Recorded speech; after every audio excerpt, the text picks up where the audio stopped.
ఇంత అన్యాయం జరుగుతుంటే రాష్ట్ర సీఎంగా చంద్రబాబు నాయుడు ఏం చేస్తారు? ఎలాంటి నిర్ణయం తీసుకుంటారు? ఈ విషయంలో ప్రజల పక్షాన నిలబడి బీజేపీతో యుద్ధానికి దిగుతారా, లేక పాలిటిక్స్ కే తలొగ్గి ఎన్డీఏలో కామ్గా కంటిన్యూ అయిపోతారా? చంద్రబాబు నిర్ణయం ఏంటి? క్రాస్ రోడ్స్ లో ఉన్న ఏపీ సీఎం అడుగులు ఎటువైపు పడబోతున్నాయి? ఇప్పుడు బీజేపీ వ్యవహరిస్తున్న తీరు చూస్తుంటే వంచన, మోసం లాంటి మాటలు కూడా సరిపోవనిపిస్తోంది. ఆకలితో ఉన్నవాడికి అన్నం పెట్టకపోగా కనీసం ఎంగిలి మెతుకులు కూడా విదల్చలేదు కేంద్రం. ఏపీకి ఏటా ముంచుకొచ్చే 16,000 కోట్ల రూపాయల రెవెన్యూ లోటును భర్తీ చేయమని నిధులడిగితే కేంద్రం విధిల్చింది ఎంతో తెలుసా? జస్ట్ 850 కోట్లు. అది కూడా ఢిల్లీ ఎన్నికలకు 2 రోజుల ముందు. అక్కడి తెలుగు ఓటర్లను ప్రసన్నం చేసుకోవడానికి ఇచ్చింది తప్ప ఏపీ మీద ప్రేమతో కాదు. ప్రత్యేక హోదా అంటే పరిస్థితులు అడ్డొస్తున్నాయి, కనీసం బడ్జెట్లో అయినా కరుణ చూపుతుందని అంతా అనుకున్నారు. కానీ బడ్జెట్లో ముష్టి కూడా వేయలేదు. అంతా కలిసి ఏపీకి దక్కింది 444 కోట్లే. ప్రత్యేక హోదా, వెనుకబడిన జిల్లాల అభివృద్ధి, పారిశ్రామిక రాయితీ, రాజధాని నిధుల గురించి ఆశలు పెట్టుకున్న ప్రభుత్వానికి బడ్జెట్లో పావలా కూడా దక్కలేదు. పోలవరం ప్రాజెక్టుకు 100 కోట్లు కేటాయించింది. అంటే ఈ లెక్కన పోలవరం పూర్తి చేయడానికి మరో 25 ఏళ్లు పడుతుంది.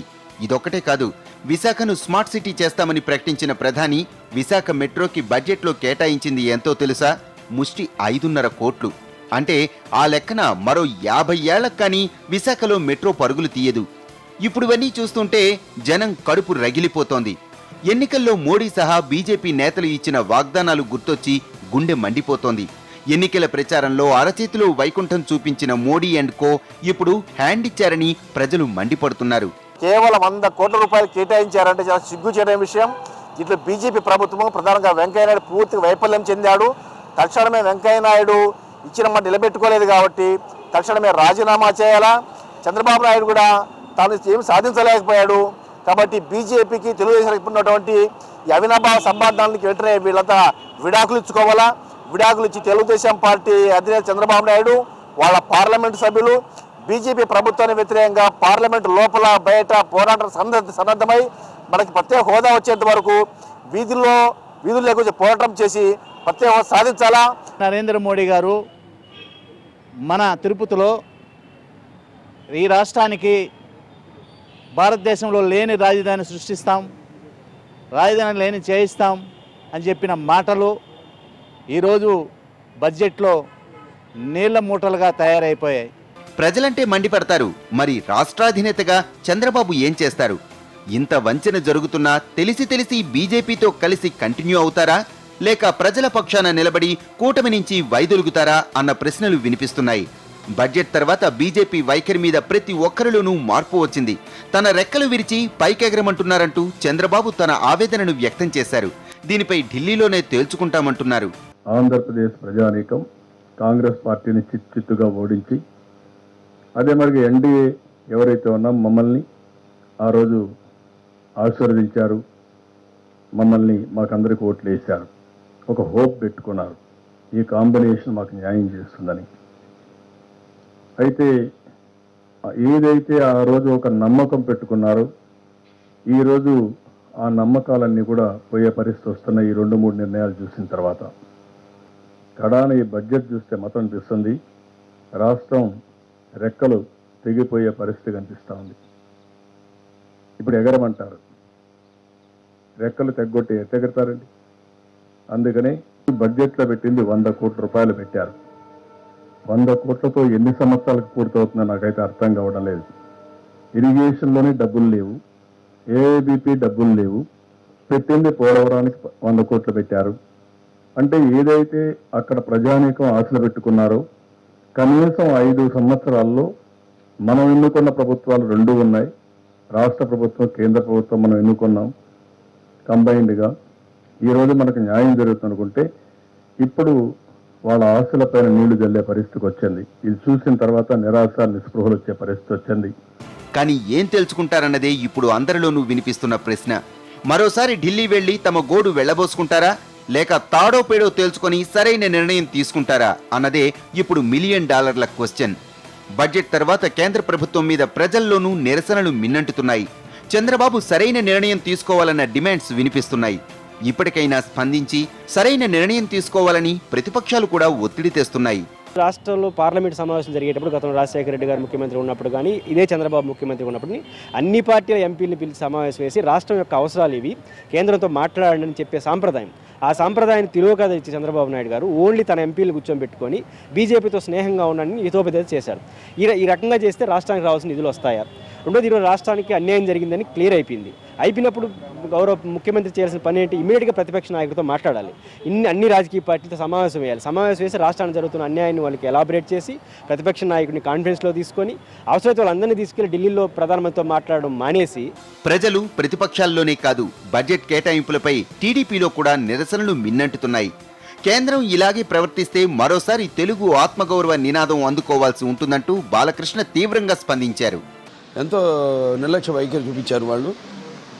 నేను కోరుతున్నాను, మళ్ళీ పునరాలోచించి తిరిగి రాష్ట్రానికి మరి కొత్తగా ఏర్పడిన రాష్ట్రం ఒక దిక్కులేని మరి అంతకుముందు ప్రజలు కూడా బీజేపీ మళ్ళీ తెలుగుదేశం యొక్క పొత్తులు వాళ్ళు తెలుగు ప్రజలు గెలిపించారు. దాన్ని వాళ్ళు మరి కేంద్ర ప్రభుత్వం నమ్మకంతో అయితే ప్రజలు వాళ్ళని గెలిపించారో అటు జాతి వాళ్ళని ప్రజల యొక్క ఆశలను వమ్ము చేశారు. వాళ్ళు తిరిగి ఆలోచించి మళ్ళీ వాళ్ళు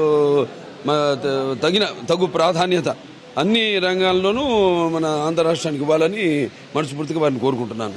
ఇంత వంచన చేస్తున్న బీజేపీ విషయంలో చంద్రబాబు ఎలాంటి నిర్ణయం తీసుకుంటారన్నదే ఇప్పుడు ఆసక్తిగా మారింది.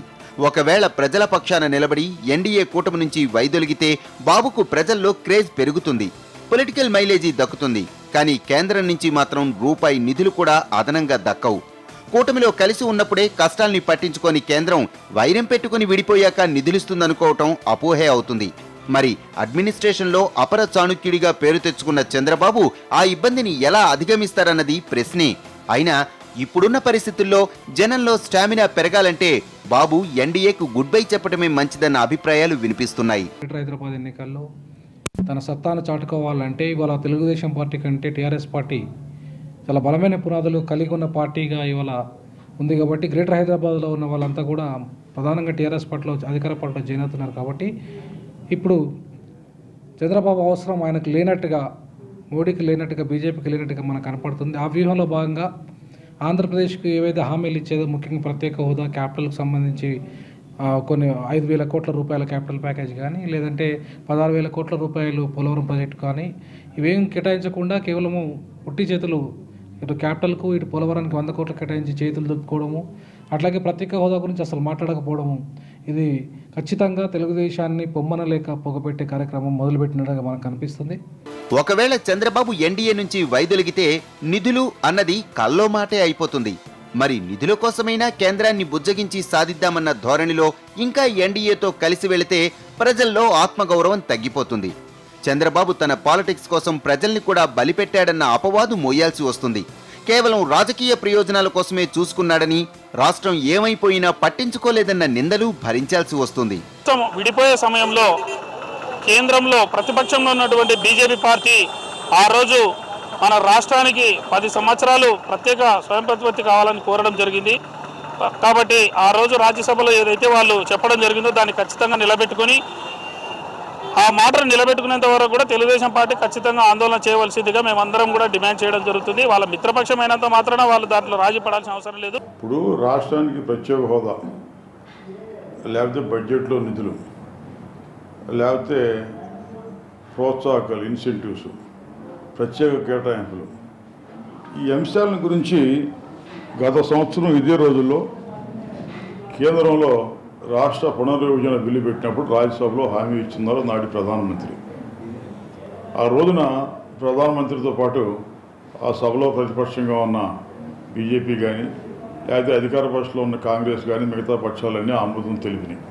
మొత్తంగా చంద్రబాబు ఇప్పుడు పరిస్థితులనే క్రాస్ రోడ్లో నిలబడి ఉన్నారు. ఇప్పుడు ఆయన తీసుకోబోయే నిర్ణయం తాత్కాలికంగా ఆయన పొలిటికల్ ఇమేజ్కి ఇబ్బంది కలిగించినా దీర్ఘకాలంలో రాష్ట్రానికి ప్రజలకు మేలు చేసేదిగా ఉండాలన్నదే అందరి ఆకాంక్ష.